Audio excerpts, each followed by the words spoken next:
From CBS 4 News, this is Facing South Florida with Jim DeFede.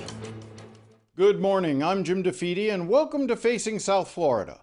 A couple weeks ago, I interviewed State Senator Lauren Book, who had private and intimate images stolen and traded on a black market within the web. As you will recall, she has introduced a law making it illegal to buy, sell, or trade these types of images you know were stolen. This week, there was a hearing in Tallahassee on her bill, and Hallandale Beach City Commissioner Sabrina Javellana came forward to say a year ago she discovered images of herself, known as deep fakes, being spread on the internet. These pictures looked so real, but they were not. They were stolen images from my social media, essentially very strategically photoshopped to look like real nude images. Sorry, this is like very hard. And I was scared and I was confused and I didn't know what to do. She went to Tallahassee to support Book's bill, which would also make the dissemination of deepfakes a crime. After the hearing, I spoke to her, and you will see that interview in a moment. But something else happened at that hearing. Comments by State Senator Ileana Garcia that were at best poorly thought out, and at worst an attempt to blame victims like Book and Javellana for what happened to them. But first, Commissioner Javellana explains how she learned she was the victim of deep fakes. Yeah, so last February, just a year ago, just going about a normal day, and I get a message from someone on my personal Instagram saying, hey, someone's posting nude images of you online. It might be someone you know, and I wanted to let you know. And I thought this message had to be fake. It was probably spam, I was going to get a virus on my phone or something like that. And then I was still engaging with the person because I was curious, and they sent me the link to a 4chan thread that was archived. And it was a thread of people, anonymous users posting pictures of me that they screenshotted from my social media pages, making vulgar comments about me. And eventually, as I went further down, there were deepfake images, pictures that they took from my Instagram and photoshopped in a very strategic and using different types of technology way to make it look like they were nude images of me when they really weren't. And but it looks very real, and that was really shocking to me. And my immediate reaction was like, how do I get this off the internet? Which internet is forever, unfortunately. But it was scary. I'm like, who is doing this? Why are they fixated on me? And is this going to go out? Is this going to go viral? And so I didn't know what to do. It's very confusing and stressful, and there's not really a lot of resources online to figure out what to do in this situation. I contacted somebody I trust in law enforcement, and they connected me with Florida Department of Law Enforcement Cyber Crimes Division, who I met with in their Doral office. They printed out these photos and looked through the thread of 4chan, and I signed affidavits saying, these are not real, genuine pictures of myself. These are deepfakes, these are photoshops. And then they looked into this further because this isn't something they had really experienced before. This was kind of like a new situation. And so they looked into Florida law, and they found out that, we don't have anything that addresses this situation. It wasn't technically illegal. And so they had to stop their investigation. They couldn't look into who was disseminating and creating these images. And I was just kind of left in a state where I have to deal with these pictures being on the internet, unfortunately. And when you first realized what was there, what was your gut reaction?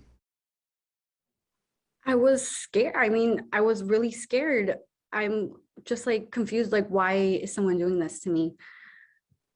What pleasure is someone getting out of photoshopping nude images of me? And I'm a local elected official. I work really hard, and I was just worried that these pictures were gonna go viral, when celebrity nude images are leaked or stolen. And it's just hard enough being a young woman in my position, and I don't want that to be all people think of me as. And so that's what I was really worried about. And I was worried about, my family and my partner and everyone seeing all these pictures online. And in your future, what this could mean in terms of potentially limiting your future. Can you talk a little bit about that?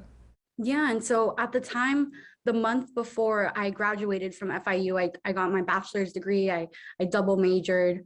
And, you know, I'm in this newly graduated phase, figuring out what I want to do with my life, my career. And at the time, I'm like, I think I would like to be a teacher for a few years. We have a shortage of teachers. I really enjoy, you know, talking about history and government and geography. And so I wanted to teach in those subjects. And I signed up to take the Florida teaching certification exam for May. And I was going to study for it for a few months.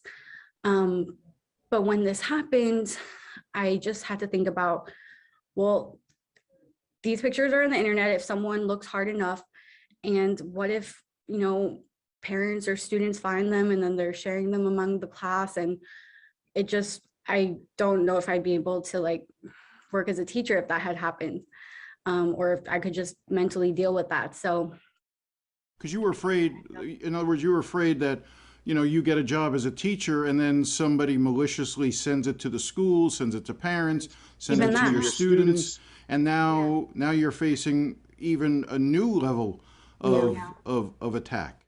Yeah, and so I didn't end up taking the exam, and I had talked about this with FDLE, the law enforcement cyber crimes folks, and they were like, well, you know, we have the file here, you did everything right, you know, the investigation tells us that these are fake images, but people are still going to see them, you know, and they look very real despite not being real, and I just couldn't deal with that for now, at least, and maybe in the future. You've been candid, very similar to Lauren Book. You know, Lauren Book has talked about the sexual abuse that she faced early in her life. You've also acknowledged that you were raped while in college. Lauren Book, in my interview with her, talked about how in some ways this was a new form of abuse that she hadn't even really understood, and to some extent she thought was even worse in some ways. You know, how much did what happened to you in the past suddenly get brought up all over again when you realized there were these phony, fake images of you being used against you? You know, sexual assault takes a very long time to heal from, and everyone deals with it in different ways. And you know, something may trigger you to think about it all over again, and seeing these nude images and the way, you know, people were talking about me on this thread, it didn't feel good. I talked about this in the committee. Seeing those pictures, and also, you know, at the experience I had in college, I felt like I had no control or agency over my own body, no matter what I did, no matter if I wear conservative clothes or if I don't post things online as much.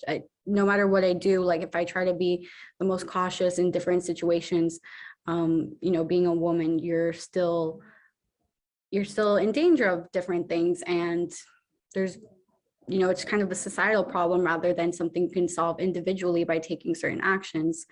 The reason Javellana felt the need to say she did nothing wrong was because after she testified in Tallahassee, the chair of the committee, State Senator Ileana Garcia, said this.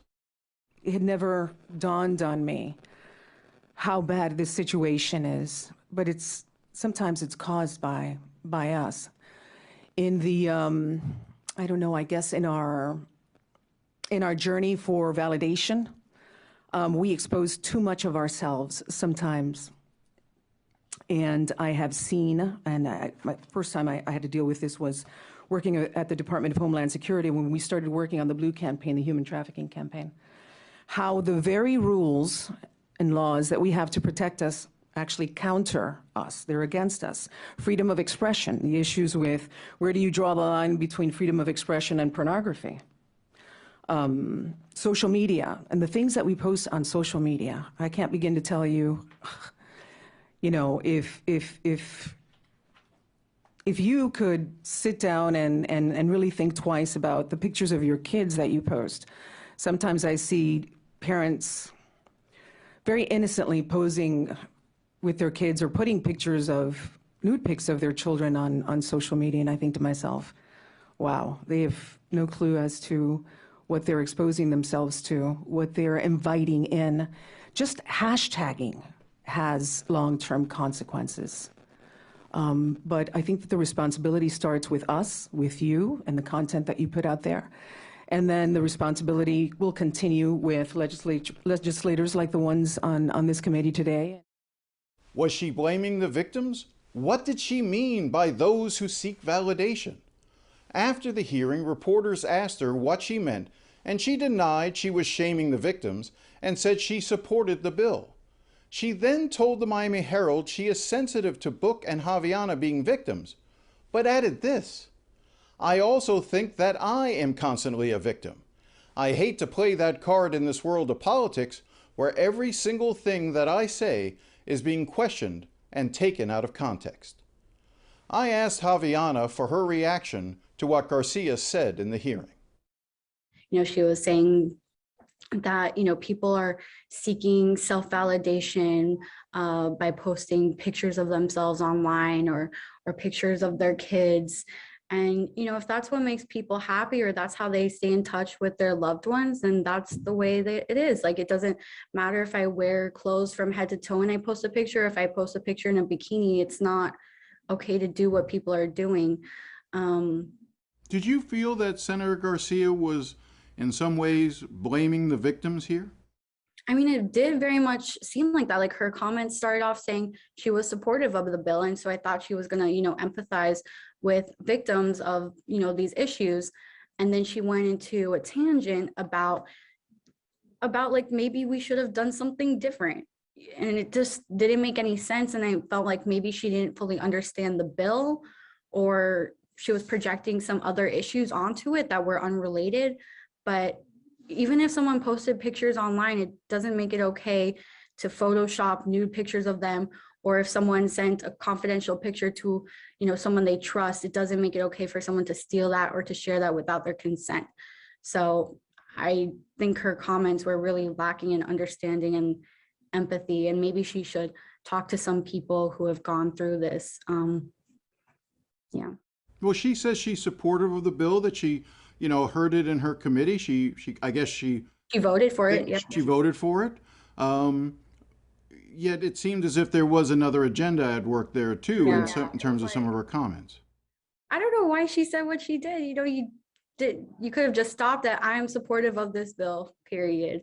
It was a very strange tangent, and I did, like, as I'm sitting there in the audience, I'm listening to it, and I'm like, what is she talking about? This is not related to the bill, and this isn't very nice, or I don't know, just empathetic. When we come back, State Senator Tina Polsky on why she opposes Florida's new Surgeon General.